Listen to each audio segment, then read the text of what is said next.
Hello नमस्कार dear student, कैसे हैं आप सब लोग। आशा करता हूं कि आप सब लोग बहुत अच्छे होंगे और अपनी तैयारी बहुत अच्छे प्रकार से कर रहे होंगे।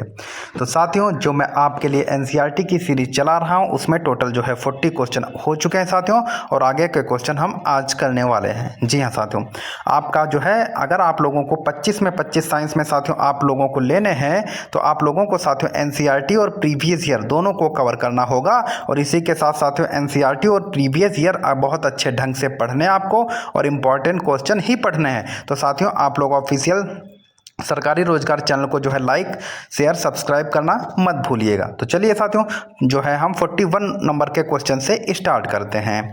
निम्न में से कौन सा पशु ऊतक नहीं है। जी हाँ, आपको बताना है इन चारों ऑप्शन में से पशु ऊतक नहीं है। इस साथियों प्रश्न का 41 नंबर के प्रश्न का आंसर आप लोग कमेंट बॉक्स में देंगे। जी हाँ, आप लोग कमेंट बॉक्स में देना मत भूलिएगा। और नहीं पता है साथियों तो सर्च कीजिए आप लोग, इससे क्या होगा आप लोग जब ढूंढेंगे तो पता चलेगा। और मान लिया क्वेश्चन यही आपकी जो है साथियों फंस जाता है आपके एग्जाम में, तो साथियों क्वेश्चन गलत नहीं होगा। इसीलिए कहता रहता हूँ कि साथियों कमेंट करते रहो, क्वेश्चनों के आंसर देते रहो, क्योंकि साथियों मुझे तो कोई फ़ायदा नहीं है कमेंट आप लोग करेंगे, लेकिन हाँ आप लोगों को जरूर फायदा होगा। मैं भी पहले साथियों ऐसे ही करता था जब पढ़ता था। इससे क्या होता है साथियों कि क्वेश्चन जो है ना वो हमारे सही होने के चांस बढ़ जाते हैं। तो चलिए नेक्स्ट क्वेश्चन पर हम लोग बढ़ते हैं। 42 नंबर का क्वेश्चन है साथियों, किसी पौधे का कौन सा भाग पौधों की जड़ों से पौधे के शेष भागों में जल का परिवहन करता है।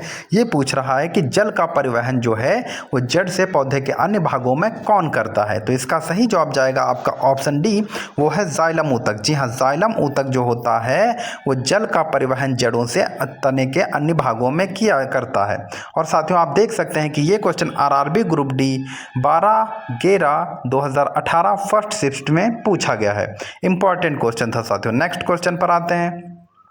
मृद ऊतक और स्थूल ऊतक डैश ऊतकों के प्रकार हैं। मतलब मृद ऊतक और स्थूल ऊतक किस प्रकार के ऊतकों के प्रकार हैं। तो इसका सही जवाब आपका हो जाएगा साथियों ऑप्शन सी। जी हाँ, सरल स्थायी। मृद ऊतक और स्थूल ऊतक सरल स्थायी ऊतकों के प्रकार हैं। ऑप्शन सी बिल्कुल सही हो जाएगा। नेक्स्ट क्वेश्चन पर आते हैं। 44 नंबर का क्वेश्चन है साथियों, पादप ऊतकों के संबंध में इनमें से कौन सा कथन गलत है। तो इसमें से आपका ऑप्शन डी यह गलत है। क्यों? क्योंकि जाइलम में सामग्री दोनों दिशाओं में स्थानांतरित हो सकती, ऐसा नहीं होता है। नेक्स्ट क्वेश्चन पर आते हैं। 45 नंबर का क्वेश्चन है साथियों, आप लोग, मैं कह रहा हूं साथियों आप लोग विश्वास कीजिए, हमारा चैनल सब्सक्राइब कीजिए, वीडियो को देखिए साथियों। और अगर 25 में 25 मार्क्स में से एक भी मार्क्स कट जाए तो आप लोग साथियों जो है हमें बताइए कि ये जो है गलती हुई है। मैं साथियों वही क्वेश्चन लेकर के आता हूं जो आपके एग्जाम के लिए बहुत ज़्यादा इंपॉर्टेंट है। बाकी मैं बकवास करने नहीं आता हूं कि एक क्वेश्चन के जो है 50 फैक्ट बता दिए, उसमें से याद कोई भी नहीं हुआ। एक क्वेश्चन एक आंसर। इसी प्रकार साथियों हम रिवीजन करते रहेंगे और मेरा दावा है साथियों 25 में 25 आएंगे साथियों, 25 में 25। कैसीन एक प्रोटीन है जो डैश में पाया जाता है। तो कैसीन एक प्रोटीन है जो दूध में पाया जाता है। Option D is right.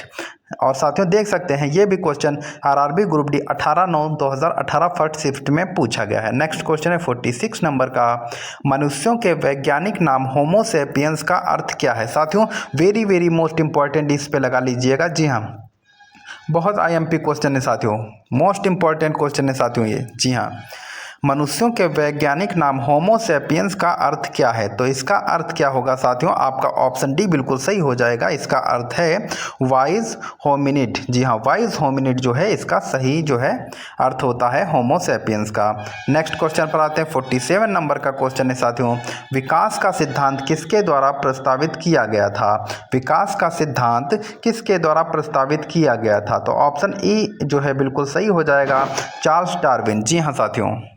48 number का क्वेश्चन है साथियों, निम्नलिखित में से कौन सी जीवधारियों के वर्गीकरण की मूल इकाई है।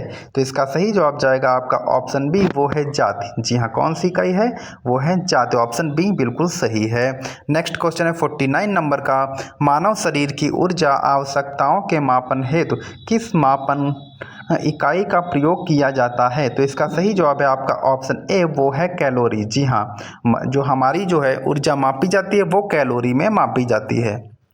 50 नंबर का क्वेश्चन है साथियों, जीवों के वर्गीकरण का कौन सा स्तर कुल और जाति के बीच आता है। जी हाँ, जीवों के वर्गीकरण का कौन सा स्तर कुल और जाति के बीच में आता है। तो ऑप्शन बी बिल्कुल सही होगा, वो है वंश। ऑप्शन बी बिल्कुल सही है, इसका जो है सही आंसर है ऑप्शन बी।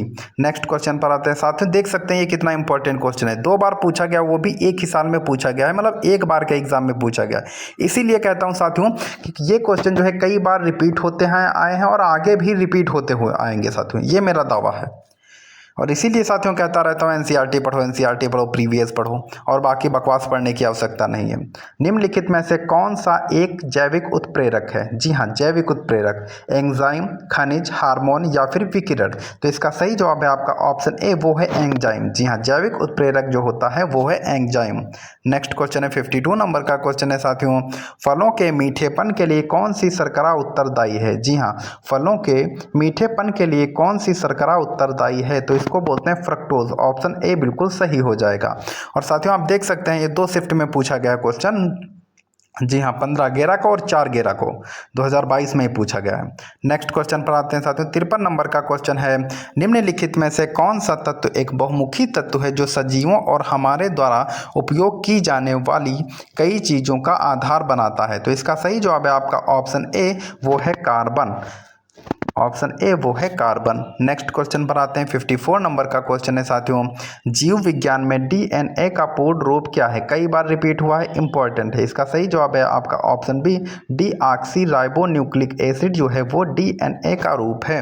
नेक्स्ट क्वेश्चन पर आते हैं, या फुल फॉर्म आप बोल सकते हैं, सामान्य मनुष्य में कितने जोड़ी अलैंगिक गुणसूत्र होते हैं। अलैंगिक पूछ रहा है तो वो जो है साथियों 22 होते हैं। कितने? 22 जोड़ी जो है अलैंगिक गुणसूत्र होते हैं। नेक्स्ट क्वेश्चन है साथियों, 56 नंबर का क्वेश्चन है, एक सामान्य मनुष्य में कितने लिंग गुणसूत्र होते हैं। इसमें लिंग गुणसूत्र पूछ रहा है तो इसका सही जवाब है आपका ऑप्शन बी, वो होते हैं कितने? 2 होते हैं। जी हाँ, एक्स और वाई। जी हाँ। नेक्स्ट क्वेश्चन पर आते हैं, 57 नंबर का क्वेश्चन है साथियों, हरी मटर का वैज्ञानिक नाम क्या है। आप ये मान के चलिए हर शिफ्ट में एक क्वेश्चन वैज्ञानिक नाम से अवश्य आएगा, आप देख लीजिएगा। जिस तरीके से जो है लेंस से क्वेश्चन पूछा जाएगा, दर्पण से मतलब पूछा जाएगा क्वेश्चन, उसी प्रकार से वैज्ञानिक नाम से भी और पीरियोडिक टेबल से भी एक एक क्वेश्चन हर से हो सकता है 2 भी आ जाए, लेकिन एक क्वेश्चन तो साथियों 100% पूछा जाएगा। हरी मटर का वैज्ञानिक नाम क्या है। तो वो है पाइसम सटाइवम। जी हाँ, पाइसम सटाइवम जो है वो हरी मटर का वैज्ञानिक नाम है। ऑप्शन ए बिल्कुल सही है। नेक्स्ट क्वेश्चन पर आते हैं, 58 नंबर का क्वेश्चन है, निम्नलिखित में से कौन से गुणसूत्र लड़की के जन्म के कारक होते हैं। तो वो गुणसूत्र होते हैं एक्स और एक्स। जी हाँ, एक्स और एक्स है तो इसका मतलब ये हुआ कि वो लड़की होगी। नेक्स्ट क्वेश्चन है 59 नंबर का क्वेश्चन है साथियों, अनुवांशिक लक्षणों में जीन समूहों को कहते हैं। जी हाँ, अनुवांशिक लक्षणों में जीन समूह को क्या कहते हैं। उसको बोलते हैं जीनोटाइप। क्या बोलते हैं साथियों? उसको जीनोटाइप बोलते हैं। जी हाँ, अनुवांशिक लक्षणों के जीन समूह को जीनोटाइप कहते हैं। नेक्स्ट क्वेश्चन पर आ जाते हैं साथियों, 60 नंबर का क्वेश्चन है, एक मादा युग्मक के क्रोमोसोम होते हैं। जी हाँ, एक मादा युग्मक के क्रोमोसोम होते हैं। तो इसका सही जवाब होगा आपका ऑप्शन बी, वो है 23। कितने होते हैं साथियों? वो होते हैं 23। जी हाँ, ऑप्शन बी बिल्कुल सही है। नेक्स्ट क्वेश्चन है 61 नंबर का क्वेश्चन है साथियों, किस युग के दौरान डायनासोर फले फूले। किस युग के दौरान डायनासोर फले फूले। तो इसका सही जवाब है आपका ऑप्शन डी, वो है मेसोजोइक इरा। मेसोजोइक इरा के दौरान जो है डायनासोर फले फूले। नेक्स्ट क्वेश्चन पर आते हैं, 62 नंबर का क्वेश्चन है, निम्नलिखित में से कौन सा नाइट्रोजन फिक्सिंग जो है बैक्टीरिया है। तो इसका सही जवाब आपका जाएगा ऑप्शन सी, वो है राइजोबियम। कौन सा है साथियों? वो है राइजोबियम बैक्टीरिया है। नेक्स्ट क्वेश्चन पर आते हैं साथियों, 63 नंबर का क्वेश्चन है, दूध को दही में बदलने के लिए किस बैक्टीरिया का प्रयोग किया जाता है। दूध में दही बदलने के लिए, दूध को दही में बदलने के लिए जो है लैक्टोबैसिलस का उपयोग किया जाता है। किसका? लैक्टोबैसिलस का उपयोग दूध को दही में बदलने के लिए किया जाता है। नेक्स्ट क्वेश्चन पर आ जाते हैं साथियों, 64 नंबर का क्वेश्चन है, स्यूडोपिया पर डैश मौजूद अंगुली जैसी आकृति वाली संरचना है। जी हाँ, स्यूडोपिया पर मौजूद अंगुली जैसी आकृति वाली संरचना है तो उसको बोलते हैं अमीबा। ऑप्शन सी बिल्कुल सही। क्या बोलेंगे? अमीबा। स्यूडोपिया पर अमीबा मौजूद अंगुली जैसी आकृति होती है। नेक्स्ट क्वेश्चन है 65 नंबर का क्वेश्चन है। हो सकता है साथियों ये क्वेश्चन आप लोगों को ना आ रहे हो, स्किप करना पड़ रहा हो, तो मैं ये चाहता हूँ साथियों आप लोग वीडियो को पूरा देखिए। क्यों? क्योंकि आप लोगों को साथियों जो है एग्ज़ाम में जो है आपको क्वेश्चन जो है स्किप ना करना पड़े। तो साथियों यहाँ पे मेहनत कर लीजिए, एग्ज़ाम में बहुत आसानी रहेगी, बहुत कॉन्फिडेंस आप लोगों को रहेगा और क्वेश्चन गलत नहीं होंगे, सिलेक्शन हो जाएगा साथियों। इसीलिए कह रहा हूँ मेहनत कर लो, रिवीजन कर लो, वीडियो देखिए, टेलीग्राम चैनल ज्वाइन कीजिए, पीडीएफ देता हूँ, रिवीजन करो, बार बार रिवीजन करो साथियों। कम से कम 3 बार रिवीजन आप लोग जरूर करके जाइएगा, 3 बार। निम्नलिखित में से कौन सा एक कोशिकीय जीव का उदाहरण है? तो एक कोशिकीय जीव का उदाहरण है वो है प्रोटोजोआ। ऑप्शन ए बिल्कुल सही हो जाएगा। वो एक कोशिकीय जीव है निम्नलिखित में से, वो है प्रोटोजोआ। नेक्स्ट क्वेश्चन है 66 नंबर का क्वेश्चन है, जीवों के वैज्ञानिक नामकरण की पद्धति किसके द्वारा शुरू की गई थी? तो वो कौन थे साथियों? वो थे कैरोलस लिनियस। जी हाँ, कैरोलस लिनियस से जो है ये पद्धति स्टार्ट की गई थी। नेक्स्ट क्वेश्चन है 67 नंबर का क्वेश्चन है, पृथ्वी ग्रह का वह क्षेत्र जहाँ जीवन मौजूद है उसे क्या कहा जाता है? जी हाँ साथियों, उसे क्या कहा जाता? उसको जो है वो जैवमंडल कहा जाता है। जी हाँ, जहाँ पर जीवन मौजूद है उसको जैवमंडल कहते हैं। और ये क्वेश्चन आप साथियों देख सकते हैं कि एनसीईआरटी में भी पूछा गया है और ग्रुप डी में भी पूछा गया है। तो किस लेवल से इंपॉर्टेंट क्वेश्चन है आप लोग समझ सकते हैं। नेक्स्ट क्वेश्चन पर आते हैं 68 नंबर का क्वेश्चन है, इकोलॉजी शब्द किसने गढ़ा है? जी हाँ, इकोलॉजी शब्द को किसने बनाया है? तो इकोलॉजी शब्द जो है वो अर्नेस्ट हैक्कल। कौन है? अर्नेस्ट हैक्कल ने जो है इकोलॉजी शब्द का उपयोग किया था पहली बार। नेक्स्ट क्वेश्चन है 69 नंबर का क्वेश्चन है साथियों, निम्न में से कौन सा सर्वाहारी नहीं है? इसमें से बताना है कि सर्वाहारी नहीं है। तो इसका सही जवाब आपका हो जाएगा साथियों ऑप्शन डी। जी हाँ, ऑप्शन डी बिल्कुल सही है आपका। नेक्स्ट क्वेश्चन पर आते हैं 79 नंबर का क्वेश्चन है साथियों, सॉरी ये 70 नंबर का क्वेश्चन है साथियों, इसमें गलत हो गया है। जी हाँ, कुछ जीव कार्बन डाइऑक्साइड और पानी के रूप में अकार्बनिक स्रोतों से प्राप्त सरल खाद्य सामग्री का उपयोग करते हैं। इन जीवों को किस नाम से जाना जाता है? तो इन जीवों को जो है ऑप्शन ए बिल्कुल सही होगा, उन्हें स्वयंपोषी के नाम से जाना जाता है। नेक्स्ट क्वेश्चन पर आते हैं 71 नंबर का क्वेश्चन है साथियों, मृतपोषी पोषण क्या है? जी हाँ, मृतपोषी पोषण क्या है? तो इसका सही जवाब आपका हो जाएगा ऑप्शन डी। जी हाँ, जीव अपना भोजन मृत एवं क्षयकारी पदार्थ से प्राप्त करता है। जी हाँ, नेक्स्ट क्वेश्चन पर आते हैं 72 नंबर का क्वेश्चन है, साधारण पदार्थ से स्वयं भोजन बनाने वाले जीवों को कहा जाता है? जी हाँ, साधारण पदार्थ से स्वयं भोजन बनाने वाले जीवों को जो है वो स्वयंपोषी कहा जाता है। नेक्स्ट क्वेश्चन है साथियों 73 नंबर का क्वेश्चन है, आप ये मान के चले इस सीरीज से ना कम से कम जो है 3 से 4 क्वेश्चन साथियों पूछे जाने वाले हैं। 3 से 4 क्वेश्चन आप लोग सोच सकते हैं, सीरीज जो मैं चला रहा हूँ पर्यावरण विज्ञान की, पर्यावरण साइंस की, तो ये साथियों जो है कितनी इंपॉर्टेंट है। उन पशुओं को क्या कहा जाता है जो पौधे और पशु दोनों को खाते हैं? तो उनको कहा जाता है सर्वाहारी। ऑप्शन सी बिल्कुल सही है। नेक्स्ट क्वेश्चन पर, और ये देख सकते हैं साथ 2021 में पूछा गया। नेक्स्ट क्वेश्चन पर आते हैं 74 नंबर का क्वेश्चन है, वह संकीर्ण क्षेत्र जहां भूमि जल और वायु मिलते हैं उसे क्या कहा जाता है? तो उसको कहा जाता है जैवमंडल। जहाँ पर जल भूमि और वायु मिलता हो उसे जैवमंडल कहा जाता है। नेक्स्ट क्वेश्चन है 75 नंबर का क्वेश्चन है साथियों, निम्नलिखित में से क्या जैव निम्नीकरणीय पदार्थ है? तो जैव निम्नीकरणीय पदार्थ है वो है पौधा। कौन सा है? वो है पौधा। ऑप्शन डी बिल्कुल सही है, पौधा लिखा है यहाँ पे, पौधा कर लीजिएगा। नेक्स्ट क्वेश्चन है 76 नंबर का क्वेश्चन है, निम्नलिखित में से कौन सा अजैविक घटक नहीं है? जल, सूर्य प्रकाश, मृदा, हरा पौधा। तो अजैविक घटक नहीं है तो वो है हरा पौधा, जो है वो अजैविक घटक नहीं है। 2020 में पूछा गया है।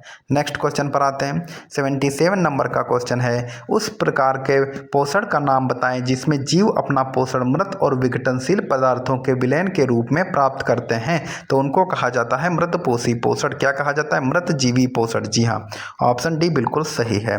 नेक्स्ट क्वेश्चन पर आ जाते हैं साथियों 78 नंबर का क्वेश्चन है, हरे पौधों के कुछ जीवाणु अपने भोजन का निर्माण जो है स्वयं करते हैं, वे निम्नलिखित में से कौन सी प्रक्रिया अपनाते हैं? तो इसका सही जवाब है आपका ऑप्शन बी, वो है स्वयंपोषी पोषण। जी हाँ, वो है स्वयंपोषी पोषण।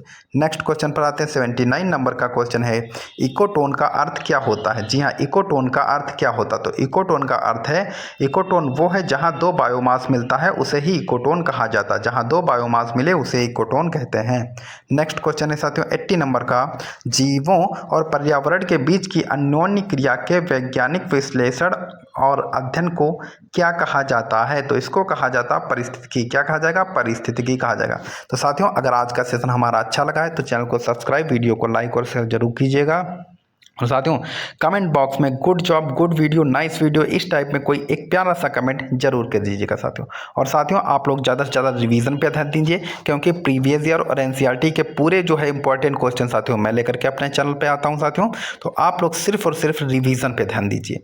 आप लोग क्लास कीजिए, रिवीजन कीजिए, क्लास कीजिए, रिवीजन कीजिए। और साथियों, मेरा वादा है साथियों 25 में 25 साइंस में लेके जाइए। जी हाँ, 25 में 25 मेरा वादा है साथियों। धन्यवाद।